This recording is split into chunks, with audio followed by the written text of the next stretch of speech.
Tenemos al director de Centeno y Contreras Consultores, abogado y pues defensor, embajador del cómo sí, de cómo sí lograr las cosas que nos proponemos.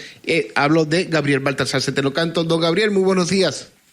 Muy buenos días, mi querido Ronald. Como siempre, es un verdadero sarao de placer convivir contigo y con todos los radioescuchas de Notirraza. El placer es de nosotros, don Gabriel, un agasajo poder compartir contigo. Y bien, Gabriel, estamos en la recta final del año, Hanal Picham, el Buen Fin, Navidad, pero también en la arena política económica es un momento muy importante porque es cuando se discute primero en San Lázaro, luego en los congresos locales, lo que es el presupuesto que cuando llega para Yucatán dice, este es el dinero de todos los yucatecos. Aquí está el dinero de todos los yucatecos. Y hablamos de miles de millones de pesos, pero cuando yo abro mi cartera no veo esos miles de millones de pesos. Pero por ahí dice, como lo medía el Coneval y ahora el INEGI, el que usted tenga dinero en su cartera, pero si vive en una calle de difícil acceso, si una vialidad acorde, si usted vive a 30, 40 minutos del lugar a donde va, usted por más dinero que tenga en la bolsa no es tan millonario. ¿Cómo podemos entender este tema que el dinero es de nosotros, don Gabriel? Pues bueno, de principio, Ronald, como bien decías, la recta final del año nos pone en un tablero económico en razón de que actualmente en la Cámara de Diputados se está analizando el presupuesto de egresos de la Federación. ¿Por qué es muy importante este documento para la economía de los mexicanos y de los yucatecos particularmente? Porque finalmente es ahí cuando el Ejecutivo Federal le presenta a la Cámara de Diputados los criterios de política económica, la ley de ingresos y el presupuesto de egresos, es decir, cuánto dinero hay, cómo se va a ejercer y cómo se va a distribuir entre todo el aparato, es decir, todas las dependencias, todas las entidades del gobierno federal, y cuánto dinero le va a transmitir a los estados y a los municipios.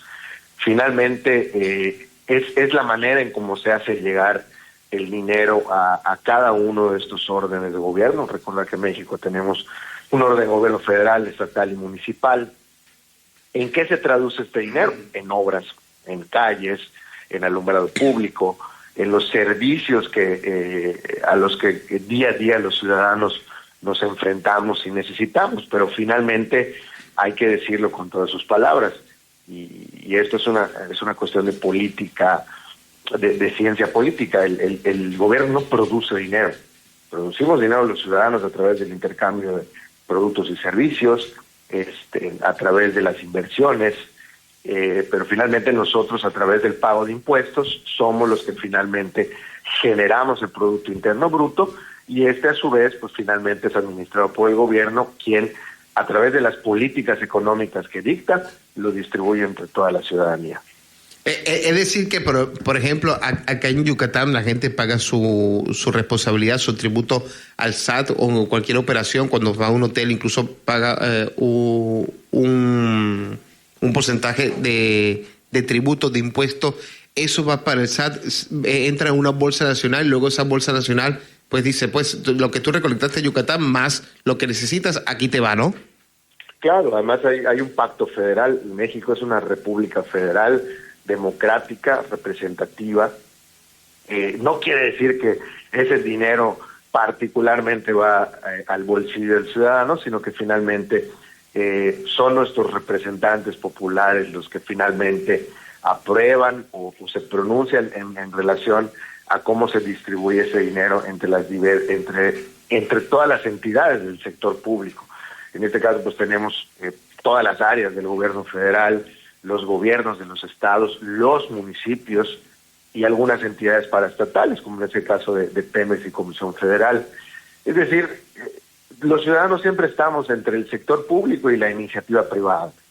Y finalmente, exacto, pues podemos ser parte podemos ser empresarios, podemos ser microempresarios, existen ciudadanos asalariados, pero todos pagamos impuestos. Entonces pagamos impuestos ya sea vía nómina, ya sea vía los servicios que consumimos, cuando hacemos una compraventa de una casa, Cuando hacemos inversiones también se pagan impuestos sobre inversiones, hay impuestos sobre el ahorro. Es decir, hay una serie de impuestos, tributos, derechos, prestaciones, que finalmente son los que capta el gobierno, y en este caso, pues nuestra obligación como ciudadanos, y como bien planteabas en la esencia de esta entrevista, es enterarnos respecto del ADN de este dinero, cómo se invierte, para dónde va, y después, en una entrevista posterior podemos hablar del seguimiento y de los objetivos cumplidos. Y lo que dijiste me llamó la atención, Gabriel. El ciudadano vive entre el gobierno y la iniciativa privada. Así estamos constituidos socialmente, ¿no? No, absolutamente. Por eso decía al principio, hay que recordar que en realidad el gobierno no produce dinero. Produce dinero las empresas, producimos dinero los ciudadanos a través de nuestras actividades económicas, pero finalmente es el Estado el que dicta la política económica, y es ahí cuando se traduce, por ejemplo, en un 2.5 de inversión en prestaciones de lo que viene siendo los programas sociales, que tienden a equilibrar esta distribución de la riqueza, que finalmente, por darte un dato, y estos son datos duros, mi estimado Ronald, el INEGI señala entre 2018 y 2024 el coeficiente de Gini, que es el que mide la desigualdad en los países. En México descendió drásticamente o considerablemente, y esto pues fue precisamente por las políticas económicas dictadas a través del Ejecutivo Federal.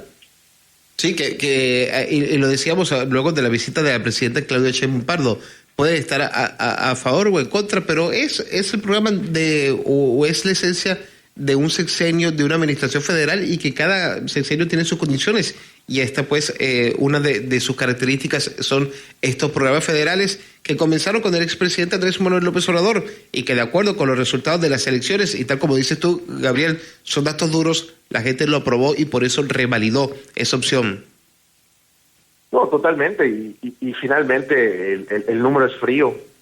Hoy la moneda es estable, el peso mexicano se mantiene dentro de las monedas más estables en el planeta, y ese es el examen, ¿no? Ese es finalmente lo que nos demuestra si una política es aceptada o no. Probablemente ahí, esa es una de las razones por las cuales la presidenta tiene unos muy altos niveles de aprobación entre la ciudadanía. Pero bueno, al final la razón la tiene usted, Radio Escucha. Lo importante es tomar como referencia los datos objetivos, darle seguimiento a los planteamientos establecidos en el presupuesto de egresos de la Federación, y finalmente enterarnos de cuánto dinero viene para Yucatán y para sus municipios.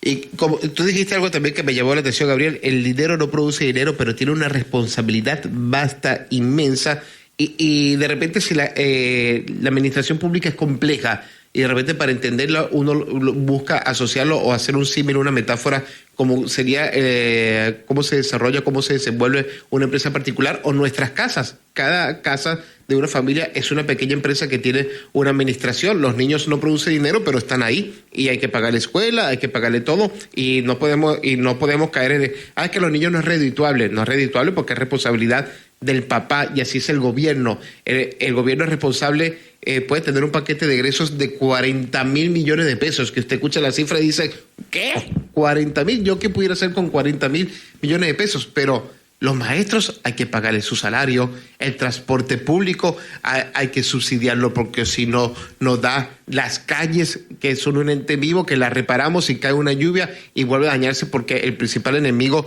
de las calles es el agua. La responsabilidad de un gobierno es inmensa, y si hablamos del gobierno federal, tiene que velar por 120 millones de ciudadanos. ¿De qué tamaño estamos hablando de esto, no? No, es una responsabilidad finalmente muy amplia, y para eso el gobierno se divide en los tres órdenes. Hay obligaciones para el gobierno federal, hay obligaciones para el gobierno estatal, hay obligaciones para los ayuntamientos, para los municipios. Ahora, nuestra obligación como ciudadanos es conocer cuáles son esas facultades, esas atribuciones, hacerlas valer por los medios adecuados. No podemos expresarnos, ¿no? Porque tenemos libertad de expresión en México, afortunadamente, pero la manera objetiva de hacer llegar las gestiones, pues evidentemente es de manera institucional, pacífica, respetuosa, pero firme. Todo está establecido en la ley. Hoy Vivimos en la sociedad del conocimiento, basta con entrar al Google, bajar el marco normativo vigente o, en su caso, asesorarse con un especialista, consultor, abogado que finalmente conozca el marco de la ley y que pueden causar estas peticiones que generalmente están sustentadas en un presupuesto. Bien, Gabriel, como siempre, te agradecemos por tu tiempo, por tus palabras y explicarnos el cómo sí, y sobre todo esto último que dijiste. Podemos estar a favor o en contra, pero lo podemos externar siempre pacíficamente y por las vías legales, porque para eso están las leyes. Para eso vivimos en un Estado republicano, lo cual finalmente nos distingue a nivel mundial. Y bueno, no me queda más que agradecerte a ti y a todos los radioescuchas y señalar pues que vivir en el cómo sí nos hace más felices y nos hace más productivos. El como sí para el sábado, reserva la cancha. Perfecto, nos vemos ahí para el pádel. Bien, Gabriel, muchísimas gracias. Para las palabras de Gabriel Baltasar Centeno Canto, rápidamente.